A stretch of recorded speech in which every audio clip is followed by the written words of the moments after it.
사랑과 힘 베푸시며 인도하시네 인도하시네.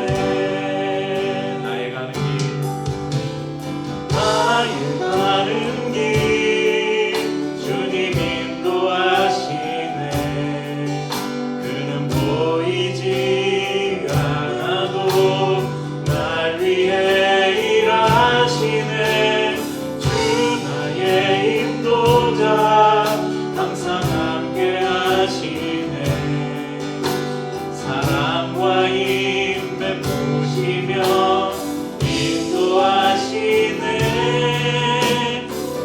인도하시네. 광야에 길을 만드시고 날 인도해. 세상의 강 만드신 거 보라.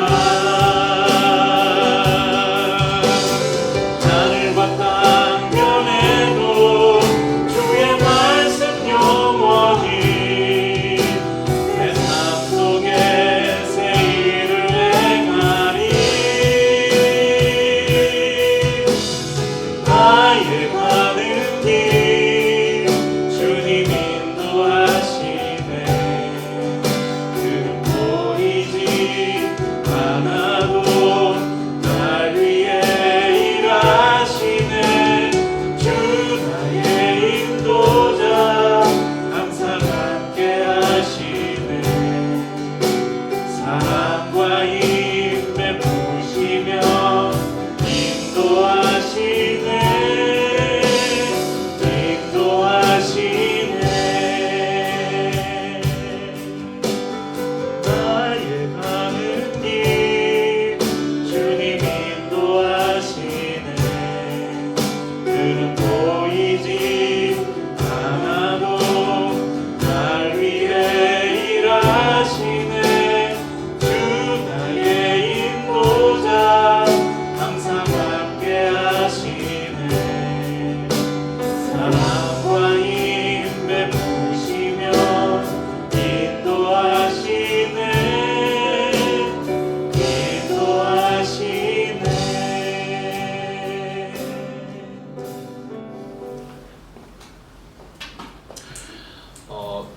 제주도를 가보셨죠? 예, 제주도를 가는 사람들이 한 번쯤은 찾는 관광지가 있습니다. 저는 두 군데를 다녀왔었는데 미로공원이 제주도에 유명하죠. 그 중에 CF에서 많이 등장하고 했던 미로공원, 네, 여기 김영 미로공원인데 아마 윤서가 2살인가 3살인가 3살 때 저기를 다녀왔었는데, 입구에 들어서면 나무가 이만큼 자라서 밖에 안 보여요. 그래서 어디로 가야 될지 저기 여기에 종이 있는데 입구가 여긴가요? 이렇게 들어가가지고 나가서 저 종을 쳐야 되는데 그 폐쇄 공포증 있는 사람들은 못 가겠더라고요. 갔는데 한참 길을 못 찾아서 거기 들어갈 때 입구에서 이거 지도를 나눠주거든요. 이 그림을. 그래가지고 그 그림을 보고 겨우 찾아서 종을 쳤던 그 기억이 있습니다. 또 이런 경험도 있습니다. 아침에 교회를 가기 위해서 주차장에 세워둔 차를 찾으러 갔는데 아무리 주차장을 찾아도 차가 없어요. 그래서 문득 생각해 보니까 어제 아파트 주차장에 자리가 없어서 밖에다 세워놨지, 그러면서 헛웃음을 지었던 그런 경험들 아마 한 번쯤 있을 것입니다. 철새가 방향을 잃으면 따뜻한 남쪽 나라가 아니라 알래스카에서 겨울을 나야 될지도 모릅니다. 신대륙 발견으로 유명한 콜럼버스라는 사람이 있잖아요. 이 사람이 처음 이제 스페인에서 출발해서 가려고 했던 목적지가 어디였냐면 인도였어요. 인도를 가기 위해서 항해를 나섰는데 69일 만에 한 섬에 도착을 했어요. 그래서 그곳이 인도인 줄 알았어요. 나중에 보니까 그 섬이 어디였어요? 아메리카 대륙이었죠.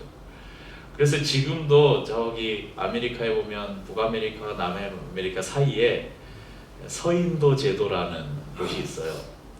왜 아메리카에 서인도 제도가 있는가? 또 여러분 아메리카에 살던 원주민들을 몰아내고 그 땅을 정복했잖아요. 그 원주민들을 뭐라고 불렀어요? 인디언이라고 불렀잖아요. 인도 사람들이라고 생각을 해서 인디언이라고 불렀던 거예요. 근데 콜럼버스는 죽을 때까지 자기가 갔던 곳이 저기 인도라고 생각을 했대요. 근데 이런 일이 있습니다. 우리가 때로 출발을 하는데 어디로 가야 될지 모르고 출발을 할 때도 있고, 분명 목적지를 정해놓고 그곳을 향해서 출발을 했는데 가다 보니 내가 어디를 가고 있는지 헷갈릴 때도 있고, 도착을 했는데 이곳이 어디인지 또 모를 때도 있습니다.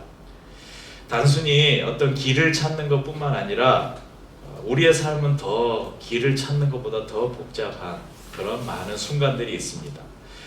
내가 이 직장을 계속 다시 다녀야 하나? 이 사람과 계속 사귀는 것이 맞나? 집을 나가서 독립을 해야 할까? 지인의 결혼식이 주일에 있는데 교회를 갈까? 결혼식을 갈까? 주일과 겹치는 좋은 아르바이트 자리가 있는데 이것을 해야 하나 말아야 하나? 네, 어제 금요일날 마라탕을 먹으러 가서 너무 기쁜 소식을 들었습니다. 우리 이제 박금호 성도님이 주일날 쉬기로 평일에 이제 영업을 하고 주일에는 쉬고 예배드리고 그렇게 하기로 결정을 하셨다고 합니다.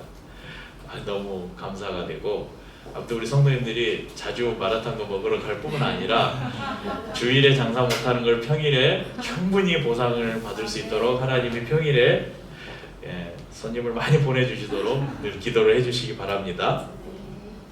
여러분, 이런 선택이 주일에 예배를 드리고 싶은데 주일에 문을 닫으면 손해가 큰데 어떻게 해야 하나? 이런 많은 선택의 갈림길이 우리 그리스도인들에게 있습니다. 그럴 때 우리에게는 어떤 기준이 필요할까? 아마 그 기준은 하나님의 뜻은 무엇일까? 이것이 우리의 기준이 돼야 되지 않을까 생각해 봅니다.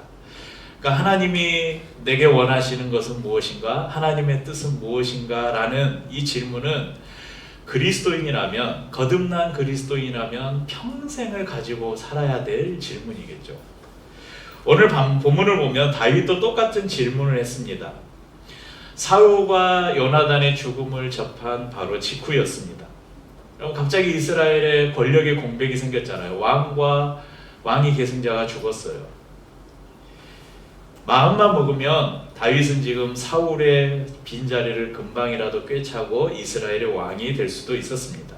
하지만 다윗은 행동하기 전에 먼저 하나님께 질문합니다. 2장 1절 상반절에 그렇게 기록되어 있죠. 그 후에 다윗이 여호와께 여쭈어 아뢰되, 이 본문뿐만 아니라 성경의 곳곳에는 다윗이 선택의 기로에 설 때마다 습관적으로 하나님께 질문했던 그 모습이 기록되어 있습니다. 그리고 그때마다 흥미로운 도구를 하나 사용했는데 바로 에봇이라는 것을 사용했어요. 사무엘상 23장 6절을 보면 아히멜렉의 아들 아비아달이 그일라 다윗에게로 도망할 때에 손에 에봇을 가지고 내려왔더라, 이런 말씀이 기록되어 있어요. 예전에 저희가 사무엘상 말씀을 나눌 때 아마 기억하실지 모르겠어요. 사울을 피해서 도망쳤던 이 다윗이 제사장들이 살던 성읍 노베에 도망가잖아요. 근데 그 소식을 듣고 사울이 노브로 다윗을 잡으러 와요. 그래서 다윗을 숨겨줬다는 이유로 노베에 사는 제사장들을 다 죽여요. 그때 이 아비아달이라는 사람 한 사람만 그곳에서 죽음을 피해서 도망을 나오는데, 그때 제사장의 의복인 에봇을 챙겨가지고 나왔습니다. 사무엘상 23장 9절에서 11절에 보면 다윗은 사울이 자기를 해하려 하는 음모를 알고 제사장 아비아달에게 이르되 에봇을 이리로 가져오라 하고, 다윗이 이르되 이스라엘 하나님 여호와여, 사울이 나 때문에 이 성읍을 멸하려고 그일라로 내려오기를 꾀한다함을 주의 종이 분명히 들었나이다. 그일라 사람들이 나를 그의 손에 넘기겠나이까? 주의 종이 들은 대로 사울이 내려오겠나이까? 이스라엘 하나님 여호와여, 원하건대 주의 종에게 일러 주옵소서 하니 여호와께서 이르시되 그가 내려오리라 하신지라. 그일라에서 다윗을 포위한 그 급박한 순간에 이제 사울의 포위를 받고 사울이 공격할지 그 일라 사람들이 사울에게 자신의 무리들을 내어줄지 이 급박한 순간에 다윗은 에봇을 앞에 두고 하나님께 길을 묻습니다. 오늘 사무엘상 30장 7절 8절에 보면 다윗이 아히멜렉의 아들 제사장 아비아달에게 이르되 원하건대 에봇을 내게로 가져오라. 아비아달이 에봇을 다윗에게로 가져가매 다윗이 여호와께 묻자와 이르되 내가 이 군대를 추격하면 따라잡겠나이까 하니 여호와께서 그에게 대답하시되 그를 쫓아가라. 내가 반드시 따라잡고 도로 찾으리라. 여러분 시글락이라는 곳에서 아말렉 군대에게 다윗의 가족들과 재산을 다 빼앗겨 버렸어요. 그때 그 급박한 순간에 그리고 다윗의 무리들이 너무 그 슬픔과 충격이 커서 돌을 들어서 다윗을 치려고 하는 그 순간에도 다윗은 하나님께 묻습니다. 여러분 한번 따라해 보시겠습니까? 질문하는 것이 믿음이다. 질문하는 것이 믿음이다. 여러분 질문과 의심을 혼동하면 안 됩니다. 의심하는 사람은 질문하지 않아요. 하지만 하나님을 신뢰하는 성도는 끊임없이 하나님께 질문합니다. 어떤 일을 결정할 때만 아니라 나에게 어떤 내가 원치 않는 일들이 일어날 때도 하나님께 물어요. 따져 물어요. 여러분 시편을 보면 다윗이 야 저런 말을 해도 되나 싶을 정도로 막 하나님께 이렇게 대놓고 막 따지는 그런 그 시들이 굉장히 많아요. 그런데 다윗은 그럴 때뿐만 아니라 자신의 어떤 모든 결정의 상황을 앞에 두고 항상 하나님께 그 길을 묻습니다. 혹시 다윗이 방금 제가 두 가지 사례를 읽어드릴 때마다 등장하는 게 뭐였습니까? 에봇이었잖아요. 이 에봇은 제사장의 의복인데 다윗은 에봇이 있었기 때문에 이 에봇에 뭔가 신성한 힘이 있어서 그랬을까? 이렇게 생각할 수도 있습니다. 근데 이 에봇은 이스라엘이 이제 광야 생활 중에 이제 애굽에서 나와서 하나님께서 그 성막을 말씀해 주실 때 성막 안에서 섬기는 제사장들이 입을 옷을 하나님이 지정해 주셔요. 그리고 그 옷을 이렇게 만들어라 그렇게 말씀해 주십니다.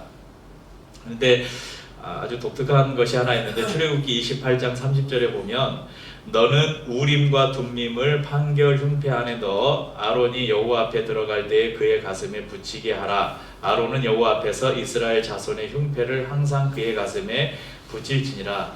그러니까 12지파를 상징하는 12가지 보석을 이렇게 새겨서 앞에다 달았어요. 그리고 그 흉패 안에다가 우림과 둠밈이라는 걸 뒀는데 이게 정확히 어떻게 생긴 건지는 어디에 안 나와 있어서 모르겠어요. 근데 판결을 하거나 재판을 하거나 어떤 하나님의 뜻을 물을 때 이 두 가지를 이거 꺼내 가지고 이게 어떤 것이 하나님의 뜻인지를 묻는데 사용되었다고 그래요.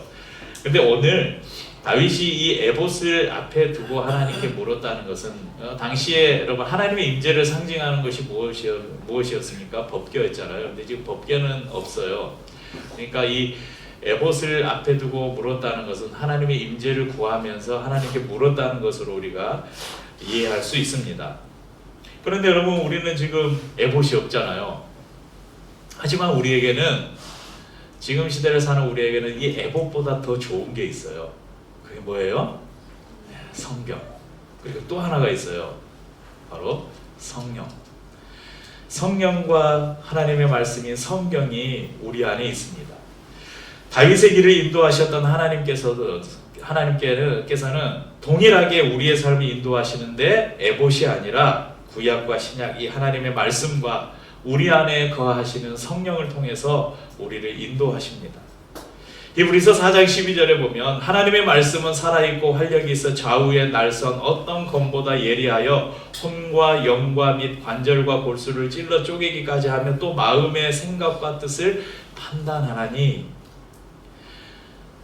사람이 암에 걸렸어요. 그러면 어디에 갑니까? 병원에 가죠. 그러면 외과 의사가 장갑을 끼고 손에 메스를 들고 환부를 가르고 암덩어리를 잘라내잖아요. 오늘 그것을 비유하는 거예요. 하나님의 말씀은 사람의 영과 혼과 관절과 골수를 찔러 쪼개고 사람의 마음과 생각까지도 감찰하신다. 이렇게 말씀합니다. 우리를 만드신 하나님은 우리에게 하나님의 말씀인 성경을 주셨습니다.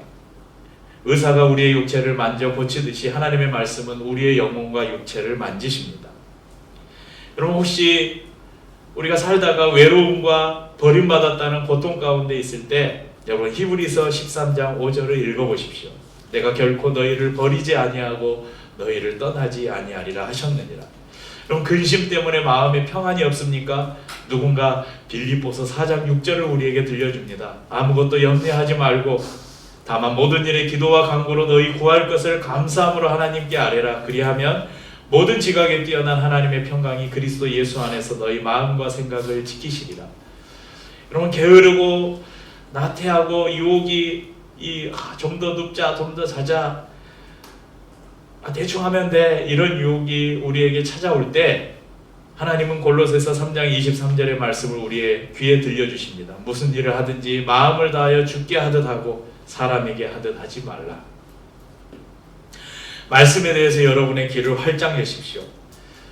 여러분 물론 설교 시간에 우리가 말씀을 들을 때 오늘도 좋은 말씀 주시는구나, 참 좋은 교훈을 주는구나, 이런 거 말고 평상시에 우리가 하나님 앞에 가지고 있던 질문들에 대해서 하나님은 말씀을 통해서 우리에게 들려주시기도 합니다. 또한 여러분이 성경을 읽고 묵상하는 그 가운데서 어느 순간 그 말씀 안에서 여러분이 가지고 있던 질문에 대해서 하나님이 답을 주시기도 합니다.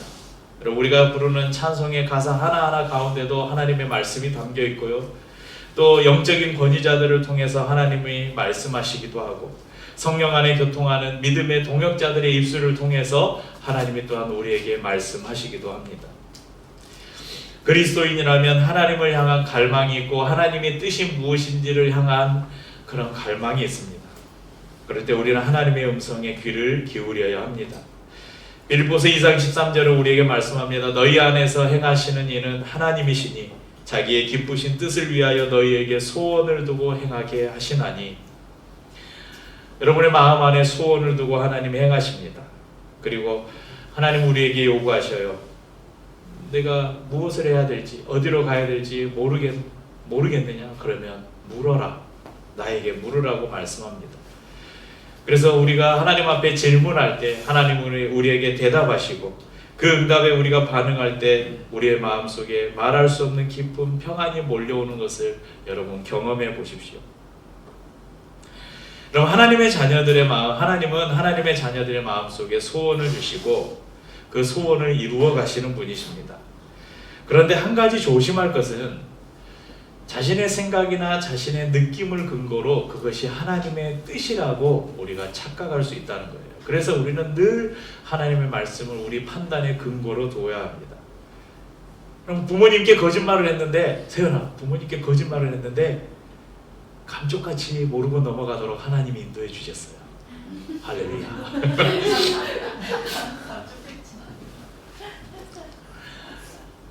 입영 통지서가 나왔는데 하나님이 믿음의 담대함을 주셔서 찢어버렸어요. 하나님이 유부남과 유부녀를 사랑할 수 있는 마음을 저에게 주셨어요. 주일에도 일할 수 있는 좋은 직장과 아르바이트 자리를 허락해 주셨어요. 우리 학생들 컨닝을 했는데 안 걸려서 좋은 성적을 거둘 수 있었어요. 할렐루야. 이게 맞는 말입니까? 이런 것을 결코 하나님의 응답이라고 할 수 없습니다. 결코 그럴 수 없습니다. 하나님은 말씀에 어긋나는 행동을 하도록 우리를 인도하지 않으십니다. 아무 때나 주님이 인도해 주셨어요 라고 하는 말을 우리가 함부로 사용해서는 안 됩니다. 수많은 논란에도 불구하고 2019년에 저기 서초구에 한 교회가 완공을 하고 헌당 예배를 드렸어요. 헌당 예배를 드리면서 이런 구호를 썼습니다. 저기 홍보하는 포스터 왼쪽에 보면 하나님께서 다 하셨습니다. 오른쪽에는 이제 헌당 예배 본당에서 예배드리는 장면인데 스크린에 모든 것은 하나님께서 하셨습니다. 이렇게 하면서 건축하는 과정에서도 논란이 있었는데 건축을 하고 저 문구 때문에 또 한바탕 논란이 되었어요. 근데 저 서초구에 있는 모 교회는 시읒 모 교회인데 불법 건축 때문에, 그러니까 기존 도로의 지하를 불법으로 점용하는, 그러니까 저 교회 본당을 지하에다 지었는데 지하가 기존 그냥 시 소유의 도로 밑으로 뚫어서 본당을 지은 거예요. 그러니까 불법으로 도로의 지하를 점용한 거죠.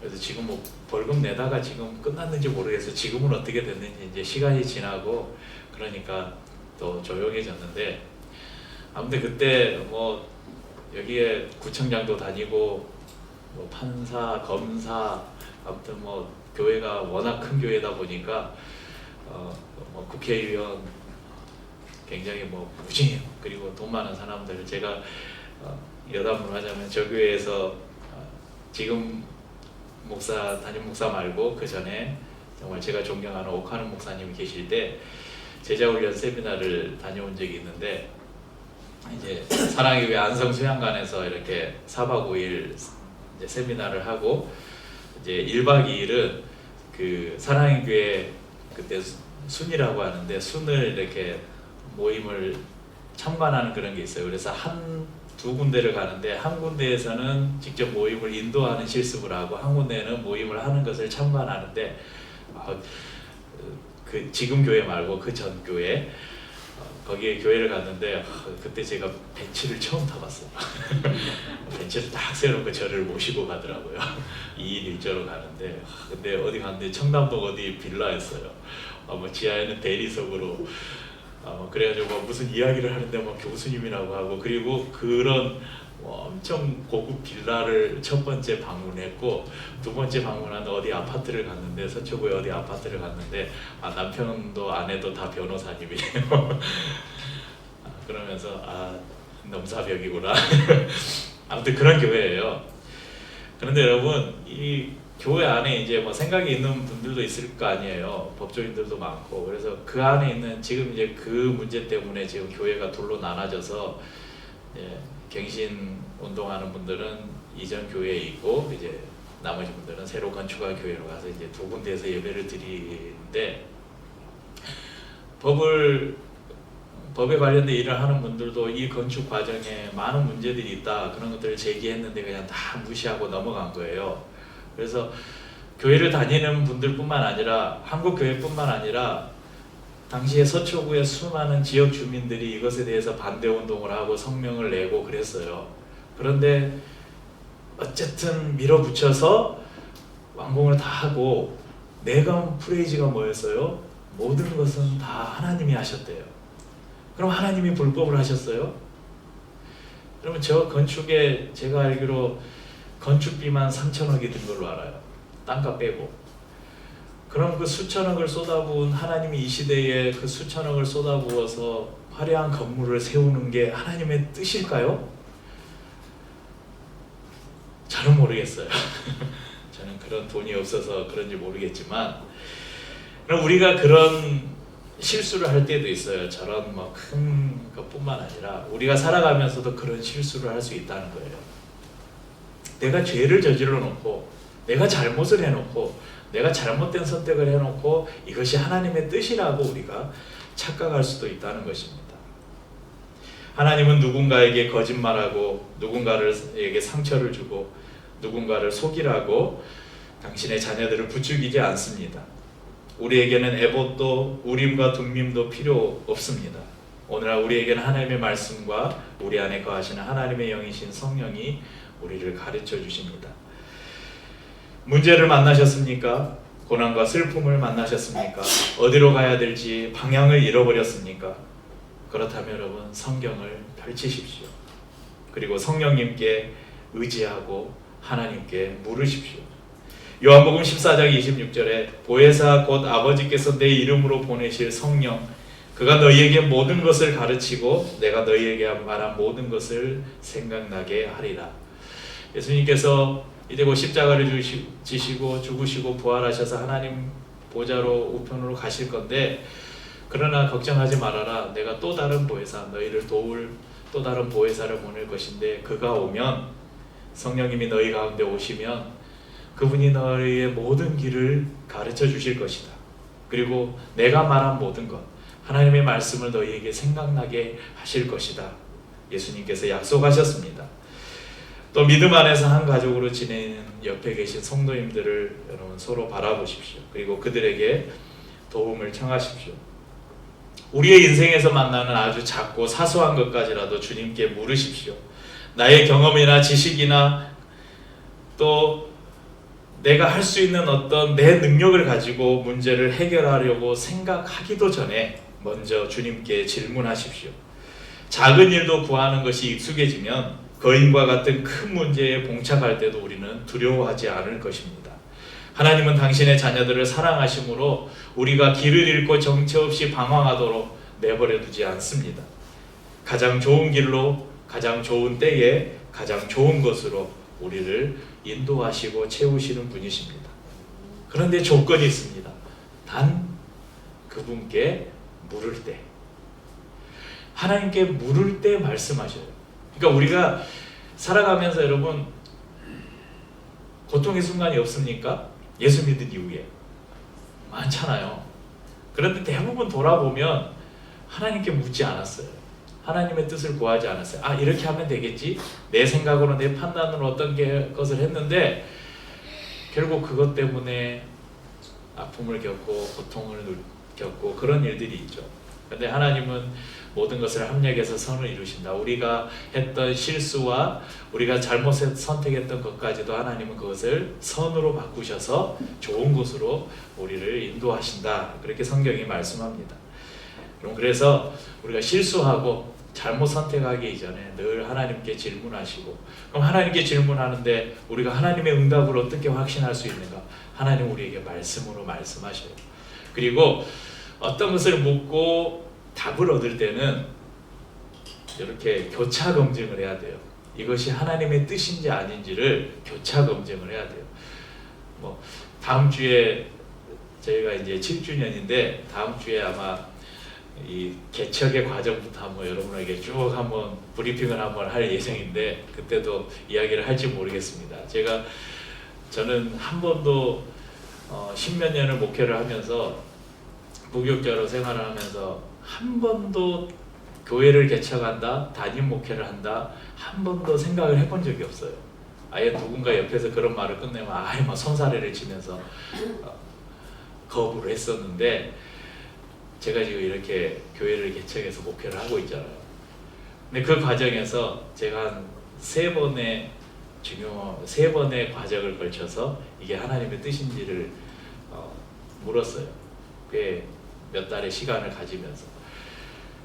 그러니까 이게 하나님의 뜻인지를 우리가 확신할 때는, 어떤 때는 우리가 하나님께 이게 하나님 어떻게 해야 될까요? 물을 때 하나님이 거부할 수 없는 우리 안의 음성으로 말씀을 하셔요. 그럴 때도 있는데 또 그러지 않을 때도 있어요. 그럴 때는 말씀을 통해서 기도 가운데 응답을 얻고, 내가 기도하는데 하나님이 이런 마음을 주시는데 목사님은 어떻게 생각하시는지 함께 기도해 주실 수 있어요?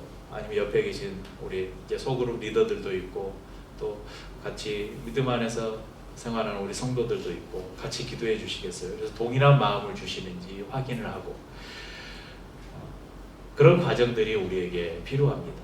그리고 또 하나, 여러분 이게 하나님의 뜻인지 아닌지를 알 수 있는 제일 좋은 방법은 뭔지 아세요?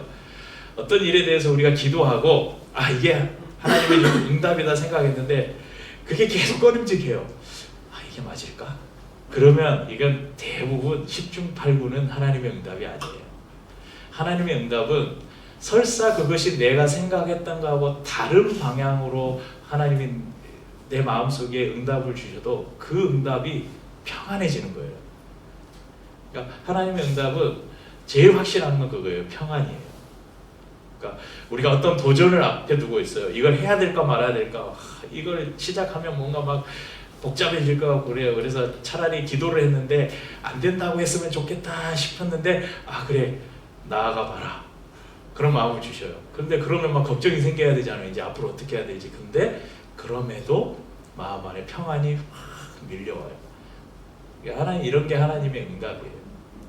그런 응답들, 하나님께 질문하고 하나님이 여러분에게 말씀하시고, 그래서 그런 질문과 대답의 경험들, 그런 간증들이 많아지시기를 주님의 이름으로 축복합니다. 함께 찬양하고 성찬을 나누겠습니다. 이 세상을